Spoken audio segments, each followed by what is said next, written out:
Hi, I'm Josh. I'm an account manager at Seenit. My very first day at the company was day one of lockdown, so I've had to do everything completely remotely.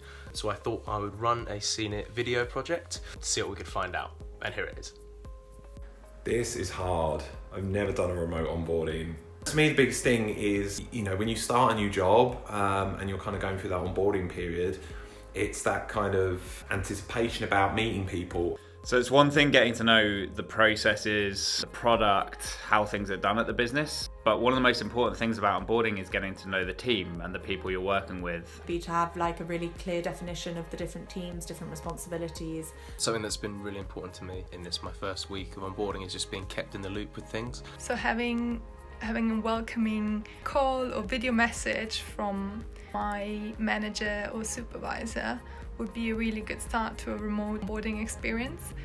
Best way to get to know your team when you're working remotely, wow. Other than the obvious video calls, using Seenit. To have as many informal conversations as possible.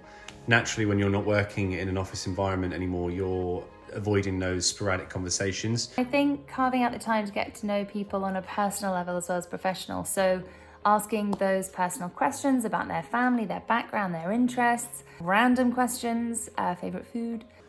I guess one of my top tips for remote onboarding and probably remote working in general is always keep stuff conversational. It's regular contact, get everyone on board and make sure that the person who's going through that onboarding has a chance to speak to everyone from across the business. Number one is regular contact. Never be afraid to ask anyone a question about anything. It's so okay that you don't know. So I'm just over halfway through my second week of my remote onboarding. A top tip that I would say is just try your best to be patient. Yeah, and just try your absolute hardest not to get too distracted.